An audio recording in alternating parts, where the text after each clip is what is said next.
Hello, Lou Hamilton from Audible Elegance here in Cincinnati, Ohio. My store is located in the historic district of the city of Montgomery, and we're located at 9464 Montgomery Road. We do work on X, Instagram, and Facebook. I write a monthly blog, and we have a website. Please do enjoy it. We just started our new online store, so you might take a look at that. There's not much there, but we're working on it. And I'm going to get into a subject tonight that I actually have had a number of conversations with my friends in the industry, manufacturers, and some of whom we don't represent, but we go back a long time with them. And it's the topic called dynamic range. And in a nutshell, dynamic range is the differential between the loudest and the softest passage, that spread.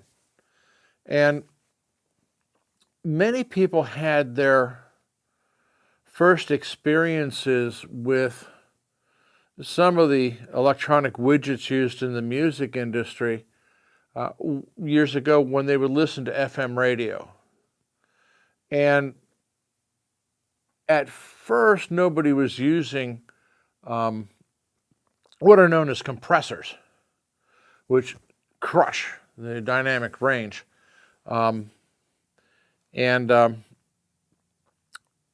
It first showed up in FM radio because what people discovered was that people would stop on the radio dial to the loudest station. And so if your station happened to be quiet for a moment, someone spinning the dial might just simply slide past you and onto somebody else, which would affect the the listenership, and of course their advertising revenue based upon how many people listen to them. So what started happening was the use of compressors. Sorry about my sitting down tonight, but my legs are just tired. I've been on my feet 12 hours today. And so the other way people would refer to it is just simply compression. Now, the use of compressors to create this, in other words, to take what might be, 90 dB and, crush it down to 45.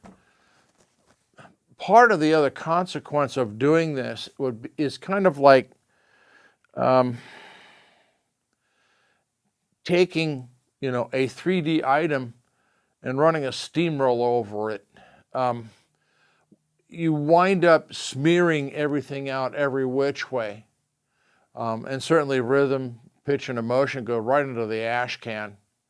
But you do have it loud because once they crush it down to a smaller range, then what they can do is increase essentially the gain, and so you have a much higher presence on the scale of things because you're always out here at the top end of what you were able to transmit.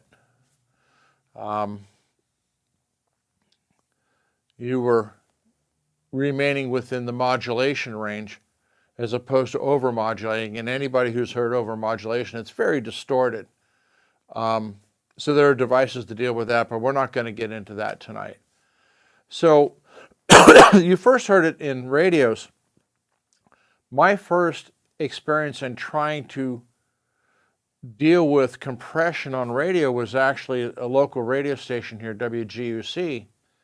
And at that point, they were running a 2-to-1 compression ratio. Many commercial rock stations might be running 4-to-1 to 5-to-1. So there was, very little dynamic range to the music, but it was louder than shit. And I got WGUC to turn off their compression. Now, WGUC is a classical radio station, and it's almost the antithesis of having a musical performance that have triple, pianissimo to triple fortissimo. I mean, now you're just crushing it all into something. So they turned their compression off, and they were extremely happy with the musical performance of what they were broadcasting.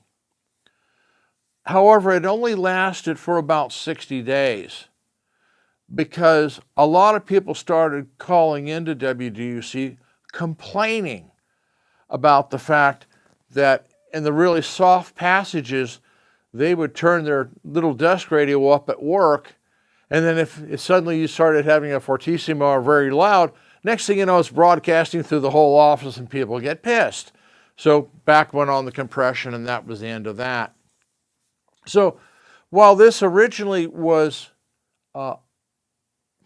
in the world of FM, unfortunately, this electronic sludge has now found its way into a lot of current rock and roll. And so there's very little dynamic range to the music. It's just blaringly loud all the time, which kind of makes one of the speakers most known for dynamic range pointless, which is Klipsch. Because with horn drivers, they're capable of tremendous dynamic range. Well, if everything sounds like it's, a blaring horn all the time, what's the difference? You can get any speaker to do that. So speaker manufacturers in particular started becoming very concerned about this phenomenon. My good friend of many years, Wendell Diller, over at Magnapan, we had a conversation about this such that that type of use of compression and very limited, maybe only 20 dB of dynamic range left, made buying quality audio equipment, be it speakers or anything else, rather pointless, because you would get essentially the same musical performance out of a sharp boom box, because the music is all smeared anyway, and there's no really difference between loud and soft. Now, this is why when you go out and you're trying to select equipment, you have to be somewhat careful about the music you bring along so that you understand what the qualities of the product and its musical capability are. Now, if you're only into that type of heavily compressed music, well, I really don't have good advice for you on that, because other than buy something cheap, because everything else is going to sound the same anyway.